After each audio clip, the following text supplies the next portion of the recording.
Bom dia, boa tarde, boa noite, povo de Deus. A paz do Senhor seja com todos vocês, amém? Eu tava aqui em casa, né? Cheguei do trabalho, né? Pra quem não sabe, eu trabalho em São Paulo e moro no interior de São Paulo. Então eu levo quase 2 horas a 2 horas e meia pra chegar em casa. E aí eu cheguei em casa, almocei, e aí eu tava sentada no sofá. E Deus pediu para eu ler a palavra. Deus sempre coloca no nosso coração, né? Eu leio muito a palavra, principalmente na parte da manhã, antes de sair para ir trabalhar. Mas eu não tenho muito costume de ler quando eu chego do trabalho, né? Aí eu fico vendo vídeos, adoro ver vídeos, pregação, mas ler a palavra assim eu não leio. Mas enfim, Deus falou e eu fui e peguei a palavra. E aí ele colocou no meu coração para ler a 2 Samuel 13, tá? E eu comecei a ler. Quando eu comecei a ler a palavra, a história que estava ali, eu comecei a associar novamente a minha vida. Porque às vezes a gente tá lendo a palavra e aí você fala, nossa, tem muitas coisas que estão ali que parece que se repetiram com a gente. E essa palavra ela tocou muito na minha alma e no meu coração, tá? E aí eu vou contar pra você um pouco da história. Eu não vou ler a palavra, mas eu vou resumir um pouco da história, tá? Essa história me conta a história de Amon, Tamar e Absalão, que eram filhos do rei Davi, tá? Nessa parte da passagem, ele conta que Amon se apaixonou pela sua irmã Tamar, né? E aí ele enganou ela, né? Falando que estava doente e que queria que ela fosse lá para fazer bolo para ele, fazer 2 bolos, assim que tá falando na palavra, na frente dele. E ela foi, né, com o coração super puro, era uma mulher virgem, formosa, e ele, na verdade, ele estava apaixonado pela sua beleza, né? É que fala na Bíblia. E aí ela foi, fez o bolo, só que quando ela estava fazendo ainda, não tinha nem terminado, ele pediu para ela que ela parasse. Mandou todas as pessoas que estavam na casa ir embora. E aí ele, à força, ele abusou sexualmente dela, né? E aí, por que eu falei que vem um pouco, trazer um pouco minha história, né? Não gosto muito de ficar falando sempre, né? Muitas pessoas já sabem disso, mas eu nunca falei a público sobre isso, né? Tô fazendo um vídeo que muita gente pode acessar, mas hoje eu vim falar porque Deus pediu para eu falar, tá? Quando eu tinha 4 anos de idade, eu também assim, como Tamara, eu fui enganada, né? Foi como uma isca, né? A pessoa que tentou abusar de mim, né? Que eu falo que ela não conseguiu, mas eu vou chegar no ato final, na verdade, né? Que o abuso não é só a penetração que a gente fala, tá bom? Mas enfim. Eu lembro que eu era uma criança e essa pessoa, ela me enganou, falando que ia me dar um brinquedo. E aí, como qualquer criança do coração puro, assim como Tamar, entrou na casa para buscar o brinquedo e aí ele fechou a porta. E aí ele vendou meus olhos e tentou abusar de mim, né? Eu lembro que na hora que ele foi tentar, né? Foi tentar. Desculpem, gente, que eu vejo que às vezes dói muito para falar, mas eu vou falar em palavras claras. Quando ele foi tentar a penetração, tá bom? Fica mais fácil. 2 primos meus bateram na porta e aí ele se assustou. E aí ele foi abrir a porta e logo em seguida, que esses meus primos foram embora, ele deixou sair. E há muito tempo fiquei pensando, porque eu lembro que naquele dia, antes de meus filhos batendo na porta, eu falei, Deus, por favor, me ajuda, me tira daqui. Eu tinha só 4 anos, mas eu orei com tanta fé e Deus veio ao meu socorro. E aí eu lembro também que eu estava uma vez num grupo de oração e uma mulher que eu não sei quem é, eu nunca vi ela na minha vida, mas ela veio falar comigo. Ela falou assim, Deus não fechou sepultura na sua vida só quando você estava no ventre da sua mãe. Ali foi a primeira vez que o inimigo tentou te destruir.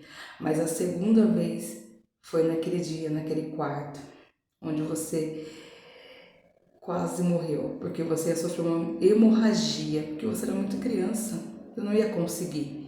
Mas Deus fechou novamente sepultura na sua vida. E eu comecei a chorar. E a partir desse dia que essa mulher falou isso pra mim, eu comecei a pensar, porque eu convivia com essa pessoa ainda. Gente, é muito louco isso. Porque normalmente as pessoas que fazem mal pra você, que abusam de você, estão dentro da sua própria família. E essa pessoa é uma pessoa que é até hoje casada com a minha tia. Essa pessoa é casada com a minha tia. Então, assim, então por muito tempo eu fui levando, fui convivendo, né, com essa pessoa, mesmo a minha tia sabendo de tudo, e ela decidiu, né, uma decisão dela a permanecer no relacionamento, que eu não quero falar sobre isso, nem julgá-la, enfim, só Deus vai poder fazer isso, mas eu convivia com essa pessoa. E aí teve um dia que eu fui confessar, né, porque eu sou católica, tá, gente, e eu fui confessar, e eu falei pro padre se era pecado que eu não quisesse mais conviver com esse homem, porque de tudo que eu passei eu não queria mais viver ali, conviver com ele, porque me fazia mal. Aí o padre perguntou para mim, você deseja o inferno para ele? Você deseja o mal, a morte para ele? Eu falei, não. Então ele falou, então você não tem o porquê. Não tem nem por que pedir perdão, pelo contrário. E você não tem sangue barato, você não tem que conviver com as pessoas que fizeram mal para você. E nesse dia tive um alívio, saiu um peso do meu corpo, como eu tivesse que carregar isso pro resto da minha vida e ainda me senti culpada. Assim como Tamar, ela com certeza ela se sentiu culpada, porque todas nós que sofremos qualquer tipo de violência, seja mulher, criança, idoso e tanto qualquer pessoa, às vezes a gente acaba levando a culpa, a gente carrega a culpa. E essa palavra Deus veio me trazer, que eu falei também aqui de Absalão, né, também era irmão. E Absalão, ele não gostou do que aconteceu, mas ele ficou quieto. Talvez porque Absalão conhecesse Amon e sabia que ele era uma pessoa perigosa. Mas Absalão esperou o momento certo, esperou ele ficar embriagado, esperou tudo passar e depois ele matou o próprio irmão. Nessa passagem a gente vê muitas desgraças. A gente vê um irmão abusando da própria irmã e a gente vê um irmão matando o outro irmão. E hoje eu vejo as famílias de hoje. Deus tá falando bem profundo no meu coração. Às vezes vai ser para você que tá convivendo com pessoas da família que te fazem mal. E não só sobre violência sexual, violência psicológica, violência moral, violência patrimonial, né?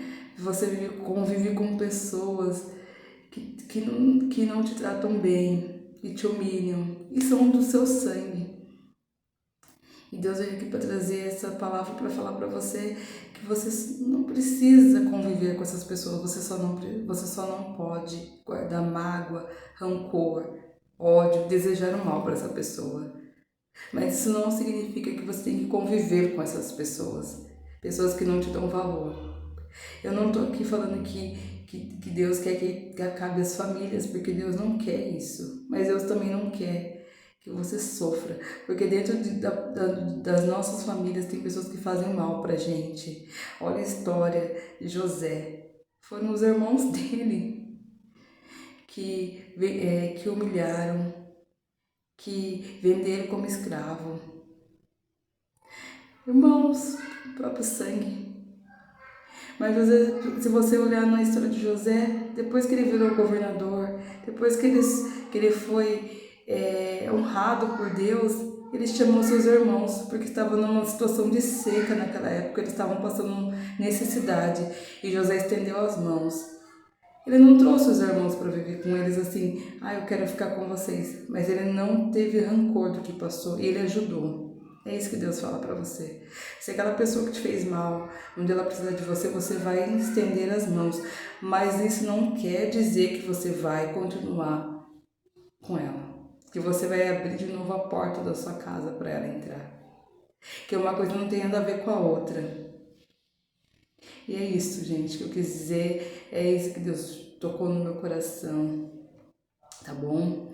E eu quero agradecer. Eu tô fazendo esses vídeos, sabe, sem querer like, sem querer seguidores. E esses dias eu vi um vídeo que eu postei 34 visualizações, pra mim já tá bom. Se dessas 34 que visualizou, um tocou no coração da palavra que eu disse, da palavra que eu profetizei, eu já estou muito feliz, porque Deus, esse é o meu único objetivo aqui, é cumprir a promessa de Deus na minha vida, né? É cumprir o propósito que Deus me colocou aqui para viver na terra, tá bom? É isso, gente. Então eu quero que Deus abençoe a vida de vocês, que eu já, para mim já tá anoitecendo, né? Mas para quem ainda vai ver na parte da manhã, na parte da tarde, não importa, mas que seja um ótimo dia. Que Deus esteja presente na vida de cada um de vocês. Amém? Tchau. Um grande beijo para todos.